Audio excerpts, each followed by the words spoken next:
Well, good evening, ladies and gentlemen. Welcome to episode 6 of Monday Night Monsters. Very, very happy to have you guys on board with us tonight. It's Monday again, my friend, and I'm excited about this show for a couple reasons. Number one is I've never spoken about this subject before in my rounds as a podcaster, so I'm looking forward to that. But the second reason I'm excited is this show was actually suggested by one of our listeners last week, and I It like was to get the indeed. listeners involved. So, like that, hey, we'll put on whatever these folks want to hear. Absolutely. Once again, for those of you who might be new to the channel, I am Christopher Rondina. I am a legend hunter, a monster lover ever since I was a young whippersnapper, and I'm an author. Ron? Exactly the same thing. Yes, Yeah. that's right. Folklorist, historian, writer. Like to pursue things that go bump in the night. I like to find out the origins of all these stories. I find that much more fascinating than a lot of the litany of sightings that go on. And that's what I like about you so much, Christopher, is that we delve deeply down that rabbit hole to find out at least a little bit of where these things originated. Exactly. I think the truth is that mythology, folklore, legends, almost all of these have a kernel of truth to them. And while some of them may not have a supernatural component, and some of them may, at the core of almost all of them is something very tangible and very Yep. real. And it's fun to sort of peel back the sort of the layers of the sort of great onion of mystery behind some of these things, and and get to the heart of them and where they began. It's And it's very visceral, yeah, very visceral as well too. We talk about the idea of the collective unconscious, and we as humanity have all of these types of archetypes embroidered into our very DNA. And I think it's exciting to look at it from that perspective. So many people talk about going out there. The idea of boots on the ground, going out there looking for tracks and hooping and hollowing and knocking on trees. And that's all fine and dandy, and I've done that myself as well. But also, there's something to be said about scouring those recesses of the mind that very few people wonder. All right. And by the way, Marianne, Jeff, welcome aboard. Glad to have you guys back as always. Marianne, I think that was your idea Oh, to do the Wendigo show, and we both thought that was a fantastic idea. So, a fantastic suggestion, and thank you so much. So, of course, in case you missed it, that's exactly what we're going to be talking about tonight. Is an extraordinary piece of indigenous Native American myth, the story and the legend of the Wendigo. But before we get too deep into this, I want to put in a disclaimer, and it is that, first of all, I certainly do not claim to be an expert in Native American spirituality, Native American culture. But the one thing that I know, and I think Ron, you'll agree with me on this, is that there's no simple way to boil down the various indigenous peoples of this country. They were very different groups, different nations, different languages, and there is no one size fits all in Native American belief. We're not here trying to appropriate anyone's culture or sort of define something that is outside of our experience. We just want to talk a little bit about the actual folklore connected with this, and do it in as sort of respectful of a way as possible. I think that's the best way to do it, and that's a great disclaimer. As a matter of fact, we're kind of the Cliff Note version of this. That Absolutely. yeah, that's the way we go. I remember about 4 years ago, I was up in the Upper Peninsula of Michigan, and I was speaking to Ojibwa Nation up there whenever I was writing my book on the monsters of the Great Lakes. And this subject did indeed come up. And it's very fascinating to find out how varied it is. I mean, there are common elements to this, of course, but it's also varied from region to region. And there's no way that you and I could do this justice in 1 hour. There's just no, and nor are we, ethno-archaeologists of any kind either. But we can at least, kind of point out some of the similarities that is involved in this great creature known as the Wendigo. Absolutely. And of course, the Ojibwe people are one of the many Algonquin speaking nations, and kind of under the great umbrella of the Algonquin, sort of the greater Algonquin native peoples. And this is where the origin of the Wendigo as we know it today does seem to come from. And I think often when people think of the Wendigo myth, they think of something from the Pacific Northwest, because we tend to think of these vast forests up there and it being very wild. And that would be reasonable. And the myth is not unknown to that area, but it actually began more here in eastern Canada, and actually right down through the East Coast. So right down through both our areas of the world. I'm in New England, you're down in Pennsylvania, and even these sections of the country had native peoples that believed in versions of this myth. But But without further ado, the Wendigo itself is an absolutely extraordinary a piece of myth. It's sort of a winter myth, and the Wendigo is a creature. It's basically a spirit that is the absolute personification of winter, of hunger, of need, and of greed. And in most versions of the myth, it's a fairly sinister being. It's sinister, or at the very least, a force of nature. And so the Wendigo, generally speaking, is considered to be an evil or a wicked creature. And I actually have a little quick intro here, and I'll read this for you.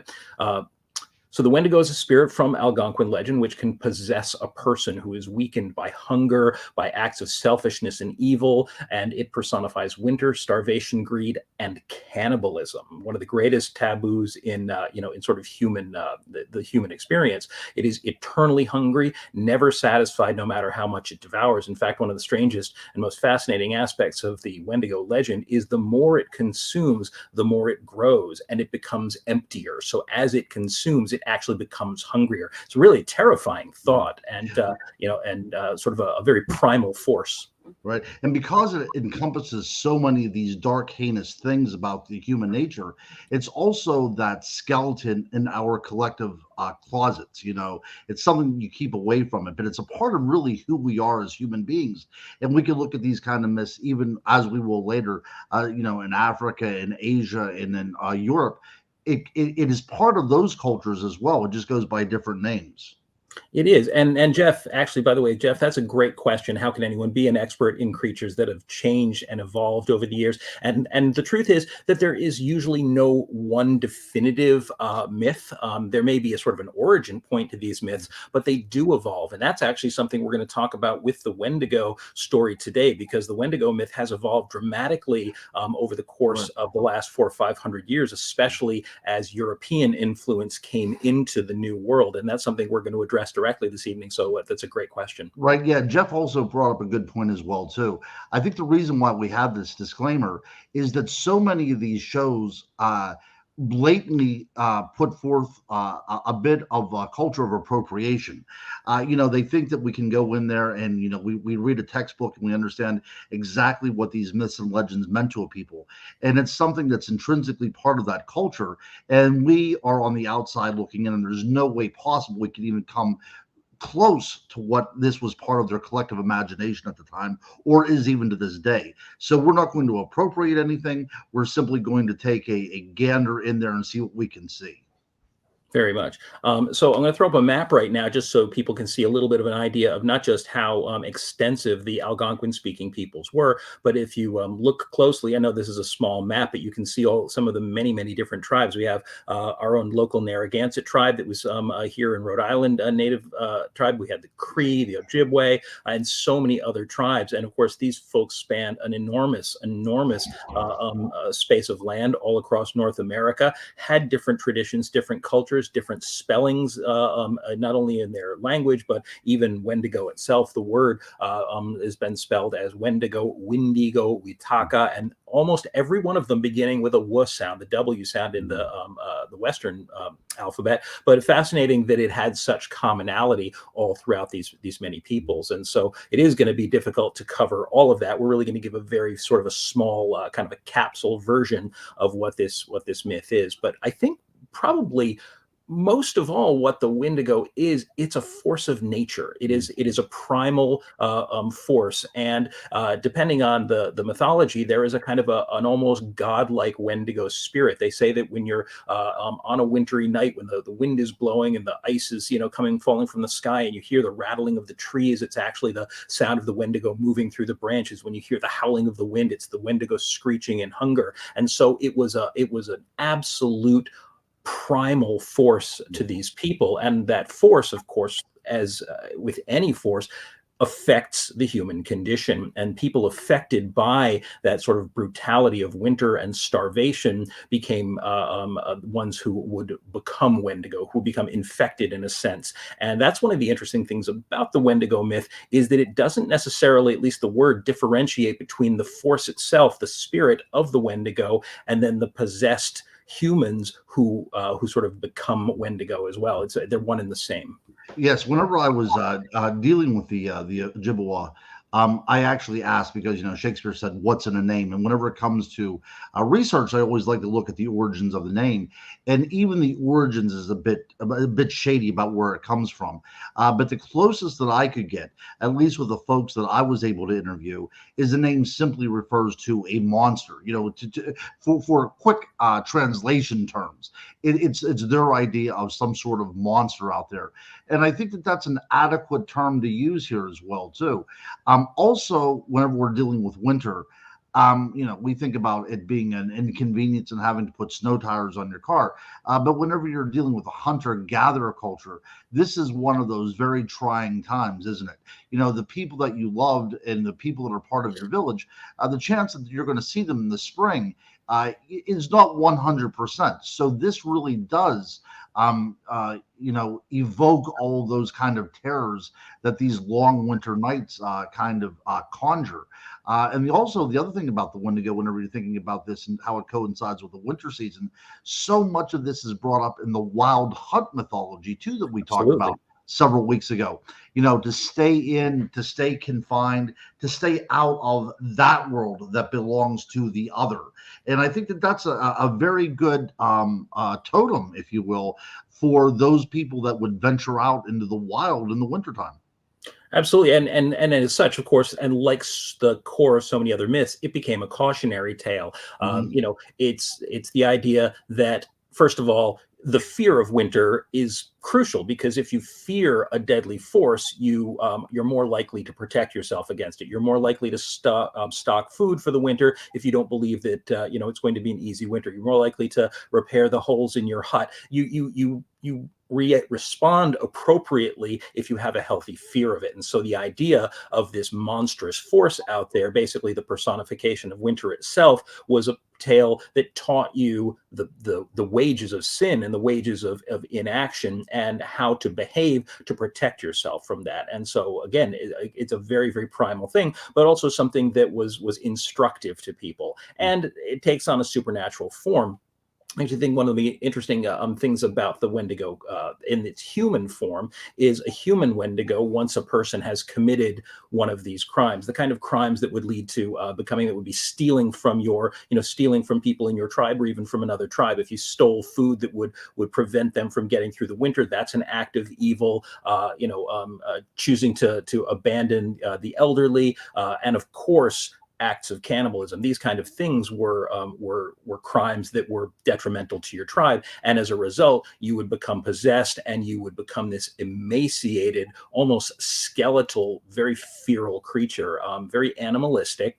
Things about the Wendigo that are fascinating is that, again, because it remains eternally hungry, no matter how much it eats, it is always emaciated. And they tended to become enormous because, as we mentioned earlier, they grow and they grow as they continue to eat. They could move like absolute like the wind. I think one of the reasons the name Wendigo is often so associated with wind is that it sounds like that. But they say that they could move as fast as the wind. They could become invisible. Wendigo could mimic the sound of a loved one and actually lure you away from your camp so that you would go out into the woods and be devoured by it. And in being so eternally hungry, this image is a great example of this. They would constantly chew at their own lips. And so the Wendigo traditionally had its lips in tatters and basically its bloody teeth exposed. So a truly horrific, monstrous, monstrous creature, and one that would very reasonably instill fear in people. And again, fear of making those deadly mistakes in the wintertime. Right. In a pre-Judeo-Christian culture, without the idea of sin and without the idea of structured good and evil, these are not only crimes, but they are injustices against humanity. These are very inhumane things. Whenever you take from somebody or you do not provide for somebody, so I think that we see a very core of that kind of process as well too. And of course, I don't want to be the first one to say I think we got a demon here, but let me be the first one to say, this might be a demonic thing as well, too. That's of course coming from a culture that, as I said before, that is based upon Christian values and Judaic values. But whenever we're dealing with Aboriginal thoughts as well, too, the idea of the demon is also active in that as well. So if you could have an evil that's present within the aspects of nature, this is close to as the demonic as you're going to possibly get. It's very, very true. And in fact, the Wendigo is a possessing spirit. I mean, Mm, the language, obviously wouldn't have been in the English language, but the basic term that they would use would that you would be possessed by the spirit of the mm, Wendigo, very much the way that Western culture would view something demonic. And mm, certainly, native cultures were not, they were not. Unfamiliar with the concept of spirits that would take over the body, and mm, so very much the way we would see demons in mm, in Western culture. In fact, one of the things about human culture in general is that there's always been a belief, and it seems to be common in virtually every culture globally, that corruption of the soul begins to manifest on the outside of the body, that a corrupt external body indicates a corrupt soul. Now, that might seem very judgmental because obviously there are people whose bodies are, deformed in some way, and they have often through history been labeled as demonically possessed or in some way corrupt. But even still, this thought is very, very common, or this concept is very, very common, that corrupted soul manifests externally and again can turn you into a literal monster, from a man into a monster.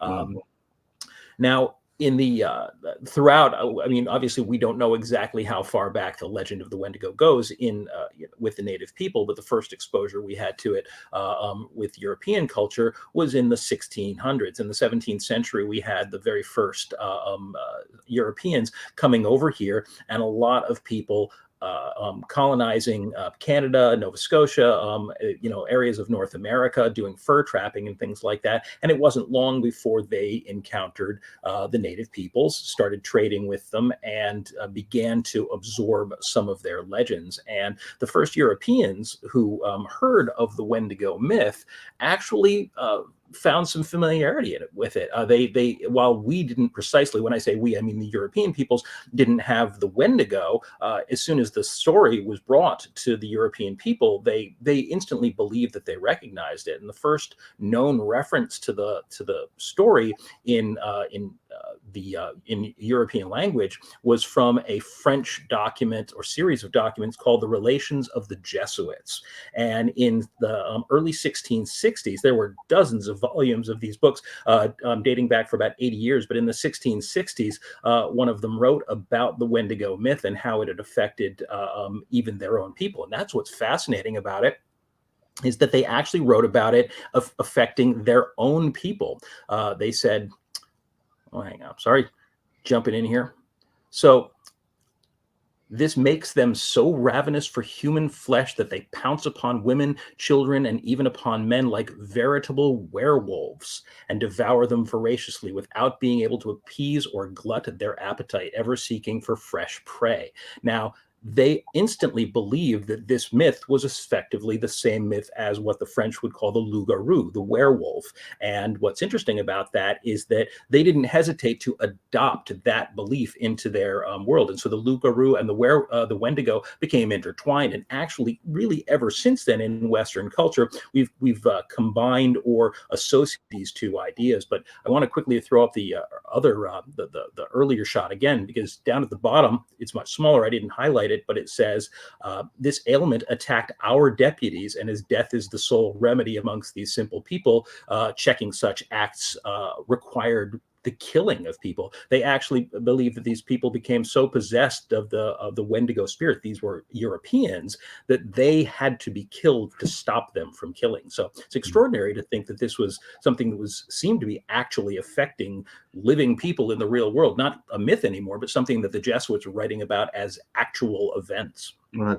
And if I'm not mistaken, and I don't believe that I am, but I think the last person that was actually killed because they were believed to be a Wendigo was sometime in the late 1800s, if I'm not mistaken. I think that I know that fact from somewhere. But that was something, I mean, you think about that. I mean, that is something that was so pervasive that somebody would actually take a life as late as that.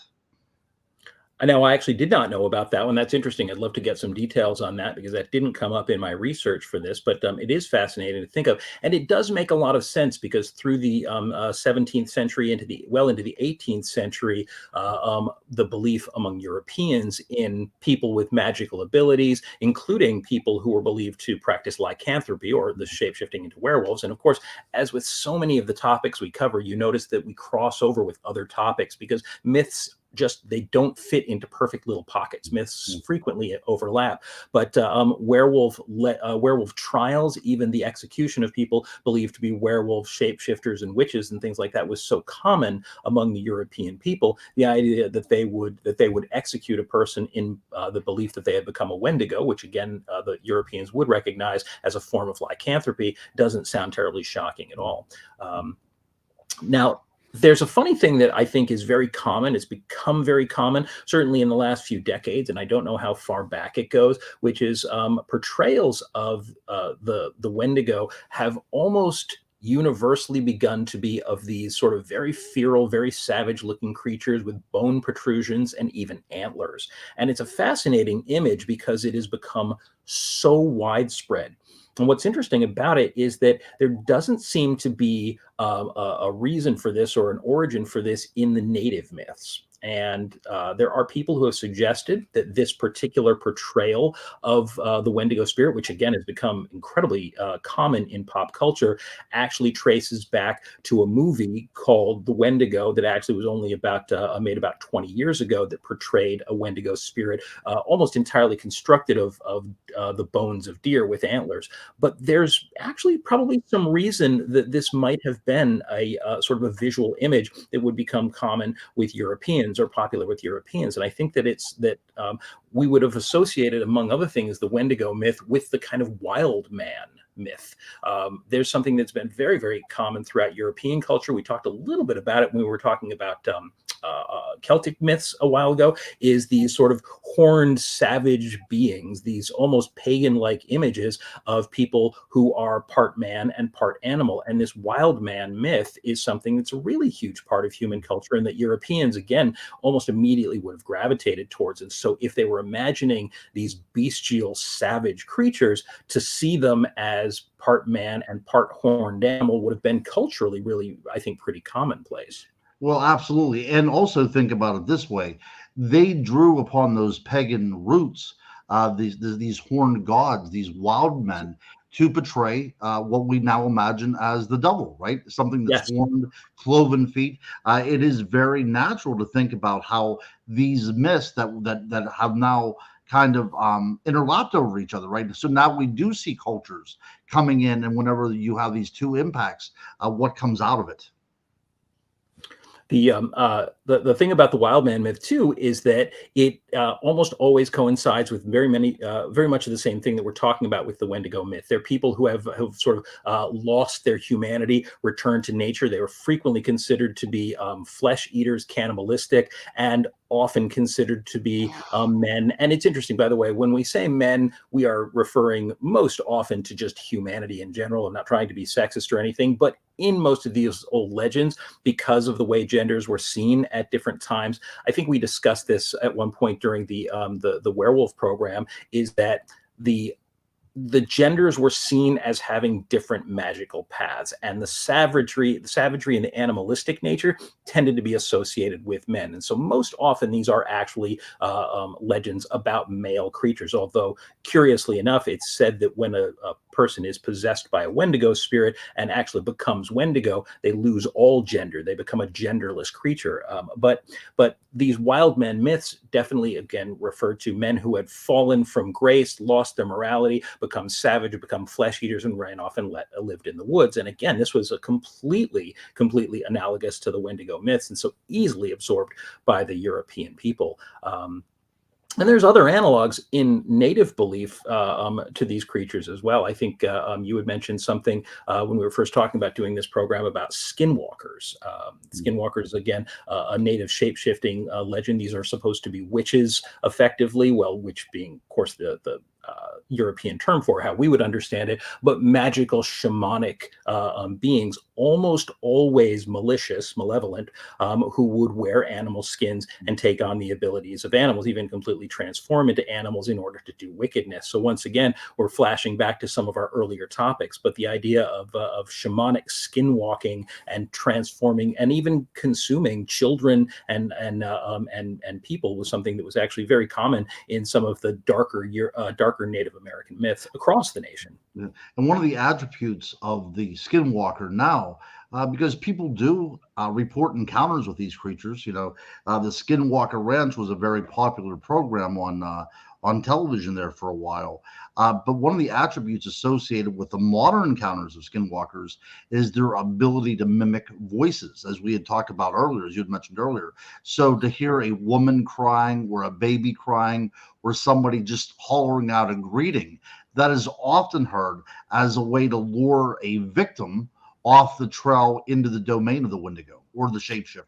That actually even coincides with what we were talking about a couple of weeks ago with the Celtic mythology. That frequently these spirits, these goblins and boogeymen from Celtic mythology also had the ability to lure people, and usually by either taking on the form of somebody attractive or somebody that they knew or a child, and using these sing-songy voices to lure them to the woods. So again, we see this commonality, and that seems to have evolved entirely independently. Or at the very least goes back to the sort of communal memory.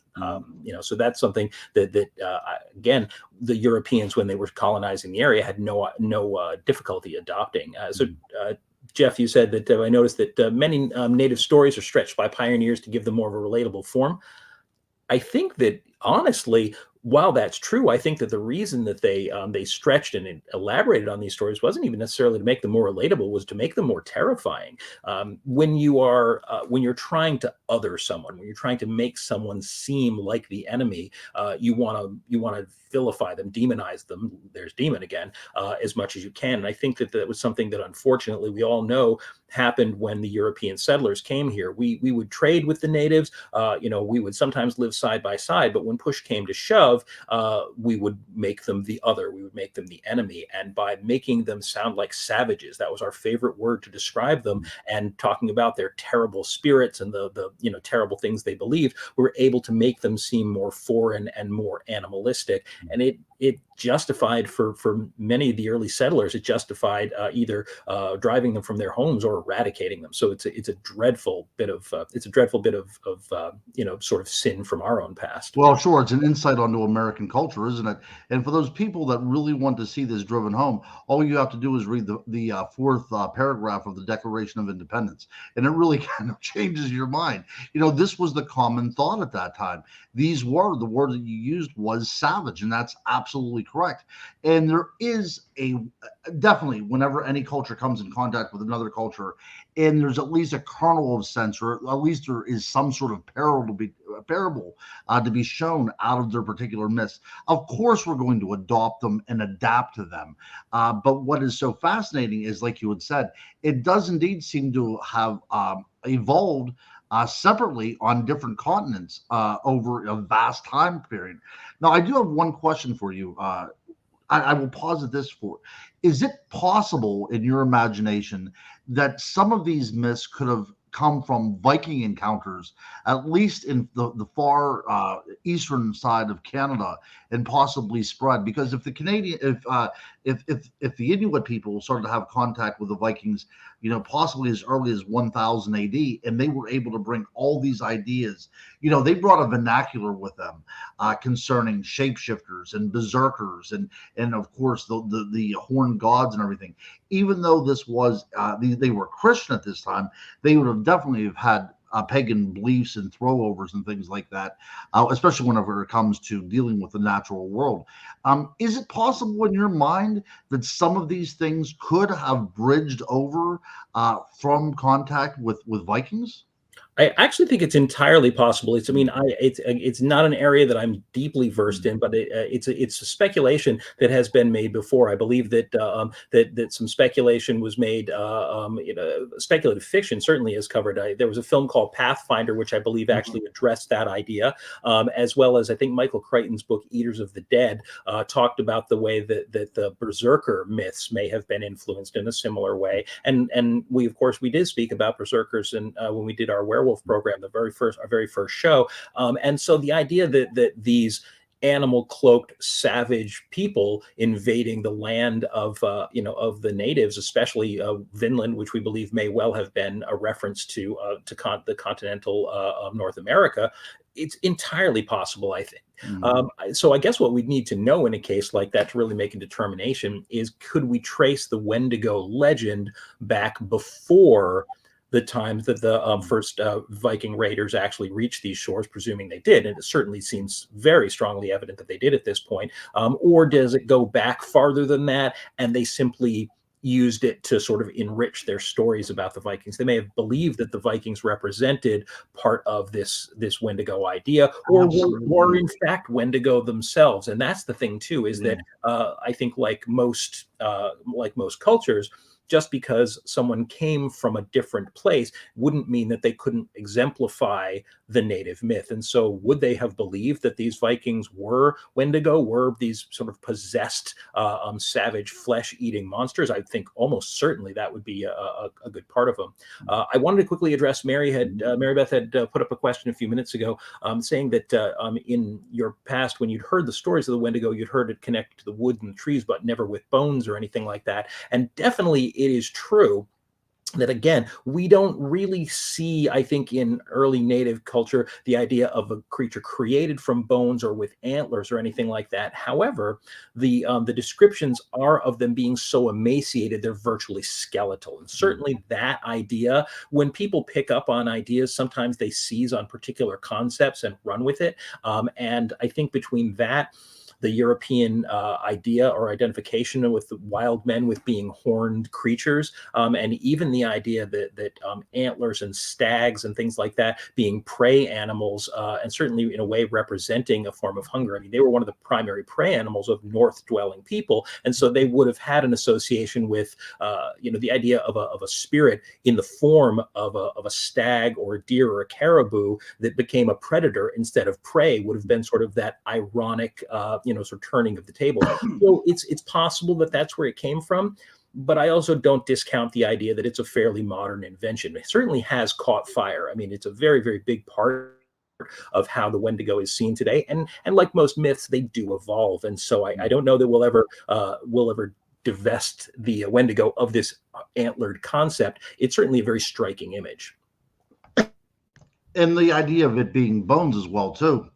The personification of death itself. When we think about the Grim Reaper, we always think about this cloaked figure with a skeletal face. So it's the bringer of death as well too. I mean, it is something that is part of who we are. Whenever we see a skeleton, we automatically assume that it has something to do with the other, the other realm, and it's coming into our world. And what else? As you had said at the very onset, these creatures never are benign creatures. There's always a malignancy to them. And I think that is one of the reasons why, is because it has so much tie-in with death itself. It is, and it's interesting because the death connection and the evil is, it's a banal evil. It's an evil of sort of the cruelty of nature rather than a specific malevolence. It's not necessarily that the Wendigo seeks to do evil; it's simply seeking to sate its hunger. Mm, And so it is, again, a personification of a force of nature. But nature is cruel. Nature is heartless. Nature doesn't, differentiate between the young and the old. When it claims somebody, nature doesn't seem to have mercy. And because of that, nature has often been seen as evil. But what's, I think, intriguing about that is that we don't imagine native indigenous cultures seeing that. We tend to imagine, and there is certainly a large degree of truth to this, that native cultures lived much closer to the land and had a very magical belief system. And so we tend to imagine, I think, in this new age, popular new age ideas, that it was all sweetness and light, that everything was good and all parts of nature were equally, lovely, and they were in harmony with them. But of course, like anyone else, natives didn't want to starve to death in the winter. They didn't want to fall off a cliff or be gored by a caribou on a hunt. They saw that there was bad in nature, and they were able to personify that too. So nature, even to the Native Americans, was not all goodness. They had their evil entities, the skinwalkers and the trickster spirits that could lure you to your death. And there was definitely a dark side to Native mythology as well. Yeah, and the other thing is getting back to the idea of the werewolf. Even the person, that says their prayers by night can still come under the influence of this, right? I mean, even a person that's good of heart can still be possessed by these creatures and become something that they never dreamt that they were ever going to be. It's not like they pursued it; they become it. Yeah, and again, it's the idea that it is a possession. It's an outside force. Obviously, you want to believe that the person is good at heart, but that anything. I think that again, there's your cautionary tale right there. Is the idea that even a good person, just as said in the old poem from the Wolfman, even a good person can be possessed by this evil force, can be overcome by the desires of hunger and rage and greed, and take on these evil things. And I think it makes us feel better about our own humanity to believe that that's an external force, that it's not something that's built into us. And so I think that's one of the reasons that so many of our legends concern, when we were talking about the changelings a couple of weeks ago in Celtic mythology or the werewolves or anything else, the idea that we are inherently good and that some evil force has to come from outside of us to make us do bad things, when in truth, we are very fickle creatures, and we can turn on a dime. We have the capacity for good and evil in us every bit as much. And so, but those myths help us. I think they help us process those things and feel like at the end of the day, we are worthwhile creatures. Right. And the idea about cannibalism as well, too. The idea that we can be so, at such a dire strait to turn to eat our own. It's better in our minds to suggest that something overcame us or possessed us, rather than think that we could just simply go there out of need for sustenance. Sorry, I'm quickly reading a couple of comments to see if we had any questions I wanted to get to. I wanted to point out here that my friend John was on, and he was talking about something that, John, we're going to get to the subject of Athakwa in just a moment. So if you just have a little patience, I don't want to jump the gun on that one, but it's a great reference there. And let's see. I'm sorry again. I have ADD, folks. So when I'm reading the question, sometimes I can lose track of where I am here. But so Mary Beth was saying that she enjoys arguments against reanimating the dead in the game I play. Now you got to tell me what game this is, because of course I'm an abject gamer myself. But yes, the idea of cannibalism is one of the greatest taboos in human, in sort of human culture globally. And the idea that this particular taboo was considered to be so sacred, even among the native peoples, that they wanted you to know that if you resorted to that you would be irreversibly tainted by evil. And that's something that does pop up not only in the Wendigo myth, but it is very, very prominent in the werewolf myth as well. And in fact, in many cases, the werewolf stories, and very probably the Wendigo stories, may have arisen from cases where a person under desperate circumstances actually did turn to cannibalism. Obviously, we want to believe that nobody turns to cannibalism willingly, but there were certainly times, I'm sure, that people, even in native cultures, there had to be people who were emotionally disturbed and may have committed these acts without the need to do it. But certainly also, again, the reason that these creatures are considered creatures of winter and ice and snow and desperation is because these were the times when people would be forced sometimes to take these desperate measures.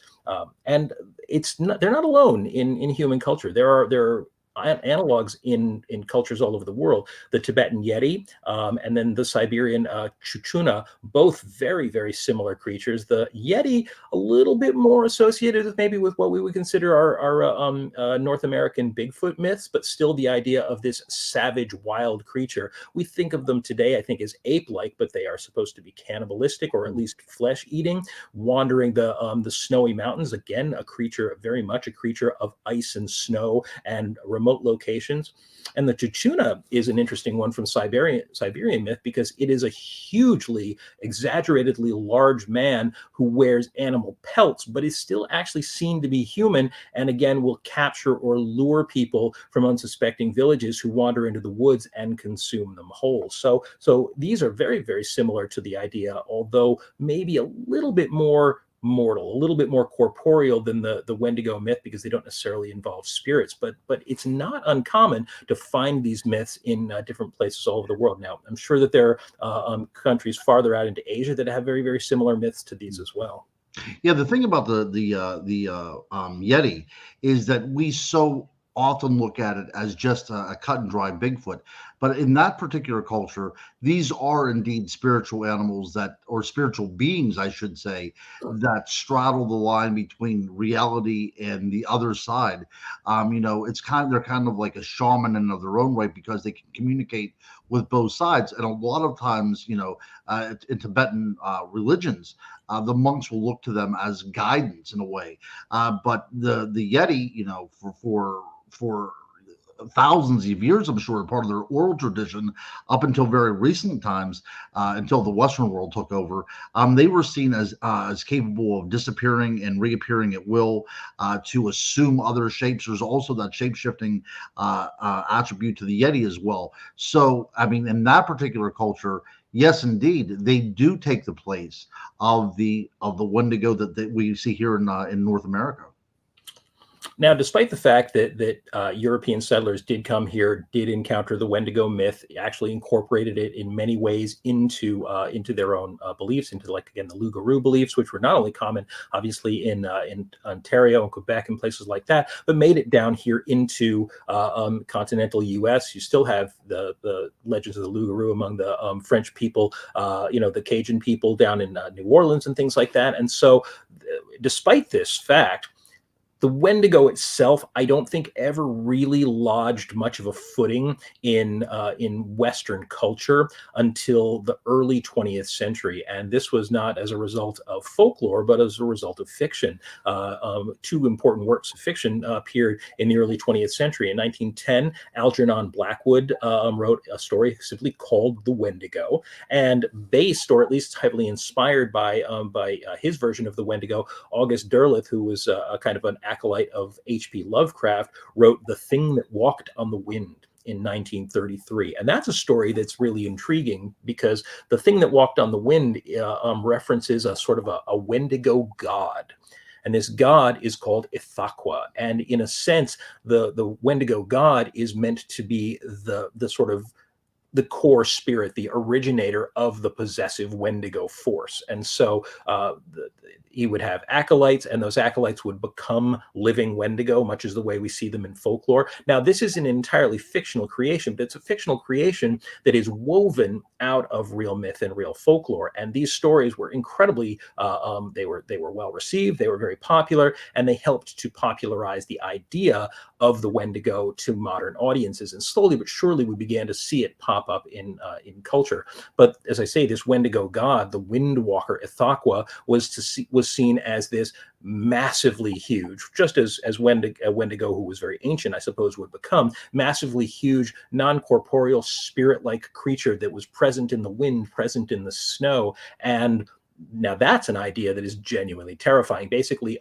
an evil god of ice and wind that would turn its acolytes into cannibals. And that idea was very, very popular, entered into contemporary culture. And I think it's a lot of the way that we here in the Western world became, well, I say the Western world as if the indigenous people weren't part of it, but rather the European colonized world really became familiar with the Wendigo myth. And it is since then woven its way through our, not only through our fiction and through popular culture, but it's actually started to turn up in film. And there have been some extraordinary films made about the Wendigo myth, and that's something I think it'll be a little bit fun to explore going into the next few minutes. Now, I would have to imagine that you must know the film Ravenous. Oh, absolutely. Yes, yes, yes. Ravenous is an extraordinary movie made in 1999. Has a fantastic cast. Guy Pearce, certainly one of my favorite actors in this. But this is a movie that is interesting because it treads the line between sort of a serial killer film and a supernatural film. And it's actually inspired not only in part by Wendigo mythology, but also inspired in large part by a real event, which I'm sure some of you out there are familiar with, the Donner Expedition. The Donner Party were a group of settlers who in the 1840s left from Missouri on their way to California, but they made some terrible miscalculations. They decided to take an alternate route that was an untried route. They ran into truly brutal winter conditions and ended up trapped in, I believe it was in Nevada eventually. After several months, the trip should have taken 6 months. It ended up taking over a year for the few survivors to get there. But those who became trapped in the mountains in this terrible, terrible blizzard began to die one by one, and are very, very well known for having been forced into cannibalism in order to survive. And so it's a dreadful story, but a very true one, and one of the ones that helped to influence this film, Ravenous. If you have not seen Ravenous, I do highly recommend it. Please be aware, it is a film that is very violent and often disturbing to watch, but it directly explores the Wendigo myth as it infects a group of American soldiers at a base, which I believe is supposed to be in the Midwest somewhere. I apologize that I can't remember off the top of my head where they're supposed to be located, but in a fairly snowy section of the northern Midwest at a remote encampment, and all basically end up being overtaken by this Wendigo affliction. And it's a genuinely startling and terrifying film. It's a really interesting way that explores how the Wendigo myth impacted European culture. It's intelligently done without the jump scares. Let's put it that way. Right. Robert Carlyle, one of my favorite actors, a very underrated actor as well too. A great Scottish actor. You probably know him from Train Spotting. But yeah, it's a really remarkable movie. And I think to get to the actual, the truth of what the Wendigo legend suggests is indeed this fantastic film called Ravenous. The another film that has been a big favorite of mine. Now, of course, we are both big werewolf fans, and I suppose that some of you folks out there must love werewolves too. And so, werewolf fans like us, we hunt down every movie that's ever made about werewolves. That's just the nature of the beast, if you'll pardon the pun. And there's a great series of films that came out probably starting about maybe 15 years ago or so called Ginger Snaps. And the Ginger Snaps series of films were always incredibly creative. They focused on a female werewolf, and it was a fascinating story that actually initially in its first run equated the idea of werewolfism or lycanthropy to the menstrual cycle and the change that a woman goes through. But it was written by a woman and directed by a woman, and therefore it wasn't some grim male perspective on this, but rather a fascinating examination of the difficulties that women go through when they reach sexual maturity and what men put them through. So it was a film that had a really good edge to it, had a fantastic cast,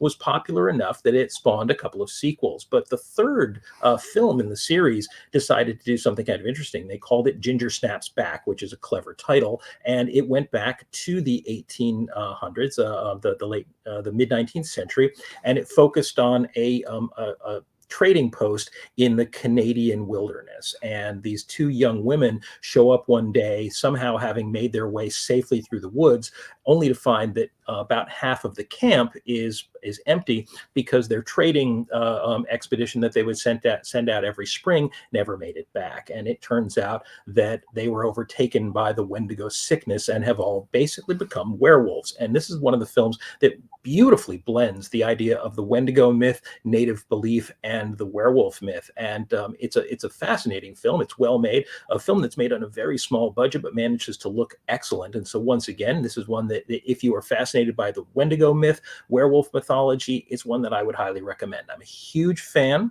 of period horror, films set in the 18th and 19th century. Absolutely my personal favorite, but one that I don't think that anyone should miss. Again, the Wendigo has begun to really it's begun to really solidify its place, I think, in Western American culture, and that's fascinating for a movie that for a legend that traces itself back to Native American belief systems. But Wendigo, we spoke about early on, 1999. This is one of the ones that probably established the concept of the Wendigo as having antlers or even being sort of created of bone. A very recent film that's gotten some buzz, simply called Antlers. This is a movie that I have to say, if you have a chance to see Antlers, this is another one that it's a little disturbing. It's got some very, very dark imagery and dark ideas, but really clever because it draws on exactly that concept of hunger, of need, of poverty, and it's actually set in a little town in Oregon that is clearly economically depressed. People there, barely making it by, and the idea of, again, the Wendigo contagion sort of making its way into these people who have this sort of eternal hunger and need. And so, again, one that I would highly recommend if anyone, if anyone is a film buff and doesn't mind a little bit of gore, a little bit of disturbing imagery. But then again, that's the nature of horror. And if you're here, I imagine that you're probably a fan of that kind of stuff. Yeah, that's right. Monday Night Monsters. I want to get back to Ginger Snaps back. Oh, sure. Yeah, one of my favorite werewolf movies. But what's so cool about this movie as well too is that you do see that Native American influence in there as well. There is a witch in there, so the idea that there's cultures clashing is very intrinsic in this movie as well too. It's an integral part of this movie as well. So yeah, I do recommend that, not only from a Wendigo point of view or a werewolf point of view, but it's a really effective film. It really is. And it's nice sometimes. I love independent films, independent films that are actually intelligently written, have a little bit of real depth to them. That's a personal favorite of mine. And of course, again, if you set something in the 19th century, the 18th century, you pretty much can write your own check for me. That's my favorite era to see. I love historical horror in general. And that's one I would highly recommend. Yeah, the two girls that play in that, the two leads, do you remember their names off? Oh gosh, Catherine Isabel. Catherine Catherine Isabel is the Isabel, that's redhead. right. That's right. I cannot remember, unfortunately, the name of the dark-haired girl, but these are two fantastic actresses who've both done a lot of great work over the years. Actually, both had a lot of success in the horror film industry. In fact, the younger sister, whose name is Brigitte in the movie, was actually played the young Bev in the original TV film of It. So if you remember anything about the original TV film of It, now we're just getting into nerd talk here. But no, but there was if you have kids at home, which I do, there was a Nickelodeon program on. It was an update of Cinderella, and they actually cast the two girls from Ginger Snaps as the wicked stepsisters in that movie. Great. It was kind of a tongue-in-cheek thing, and only the nerds would understand that. So it was very well done as well too. So there's one other aspect about the Wendigo that I think is worth pointing out. Now we, us sort of Westerners, us European descended people, we've sort of crystallized the idea of what we believe the Wendigo is. This bestial creature. It bears vague resemblance to the original native myth, but the thing about the actual native myth is that it, like most myths, has continued to evolve, and because the Wendigo itself was always a creature of hunger and corruption and sin, it has also evolved to be something different than it was. Because today there's still a great deal of people in the various indigenous communities across the country who still hold on to a lot of their old beliefs, but like us today, they're not necessarily worried about, being snowed in for the winter or anything like that. They live by modern technology. And so the Wendigo myth has evolved to be a part of modern ideas. And just as we were discussing the idea that when the Viking warriors came, that they applied the Wendigo myth to them, they certainly probably couldn't have avoided applying it to the Western colonizers as well, because you have to imagine that what were we when we first arrived in this country other than ravenous, consuming monsters that came in, took their land away, cut down all the trees, and burned everything in sight. And to them, that must have been the very heart of the Wendigo idea. So in many ways, I think we became the monsters of Native American mythology at that time. And to this day, we continue to tear down trees, to burn rainforests, and we've never really given up on this. In fact, I think that really one of the most poisonous aspects of modern Western culture, and obviously this is true worldwide, but we're of Western culture, is even in politics. The politics, of course, of greed have become such a huge part of the way we see the world. And so you would imagine that when today we have native cultures who are still fighting to get back their own land, still fighting to have sovereignty on the land that they have, who have to fight back against, pipelines and projects that cut through their sacred land, that our government, we have become the devouring beast. We have become the Wendigo in many ways. And so it's a terrifying thought. And I'm sorry if I'm sounding a little bit woke today, but that's my nature. I feel like the Wendigo has proven itself to be alive and well, and it's us. Mm.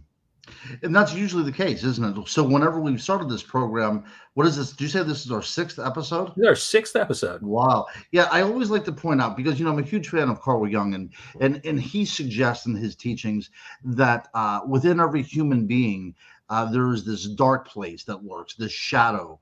And if you can get deep enough down into that shadow, you'll discover that there's a mirror in there. And in that mirror, we see our reflection. And that is a great way to put that there, Christopher.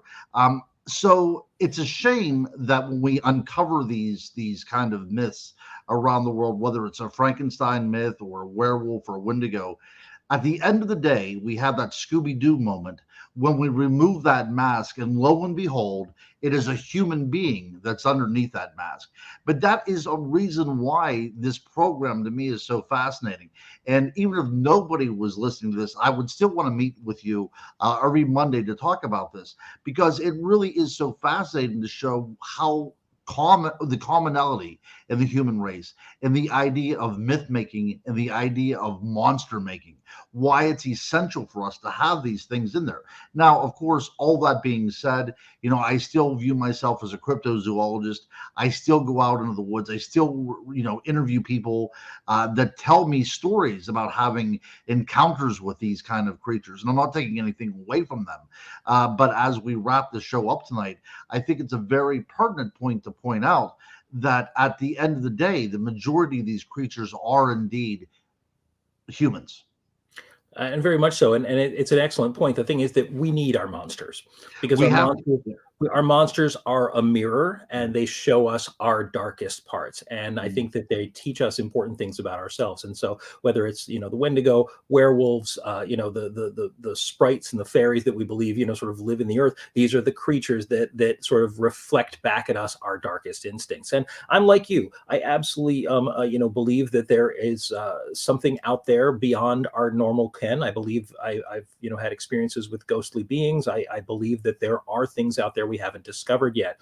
But just because there are things out there that we don't know doesn't mean that every one of these myths is a literal supernatural event. Sometimes it's just an incredibly powerful lesson, a life lesson. Basically, the Little Red Riding Hood story that teaches us about wandering off the path and encountering wolves. And so I think these stories will always be a big part of who we are.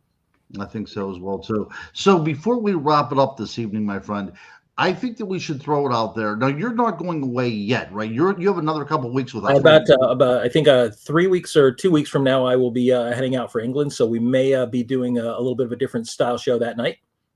Great. So I would suggest that, because this show was so utterly engaging tonight, and it really allowed me to do a lot of research into a subject that I wasn't all that familiar with. But I would love in the next minute or so to kind of throw it out there and see if there's any suggestions for next week's program, unless you already have one set.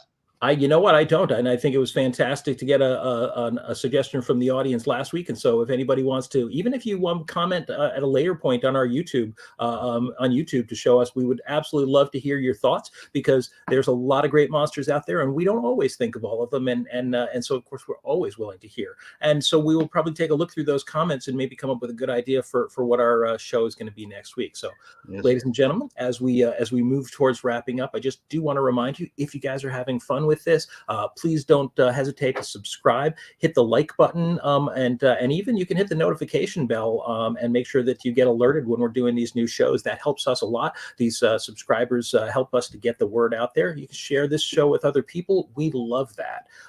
And again, as always, you can look us up on Facebook. You can look us up on social media. If anybody's interested in picking up any of my books on folklore or anything like that, I am at ghostboypress.com. I'm going to throw that up on the screen for a moment. Always happy to see new visitors there. But folks, we love you guys. We're glad you keep coming back every week and listening to us ramble on about all the monsters out there. And we look forward to seeing you next Monday on Monday Night Monsters. That's right. We'll see you later, folks. All right. Good night, guys.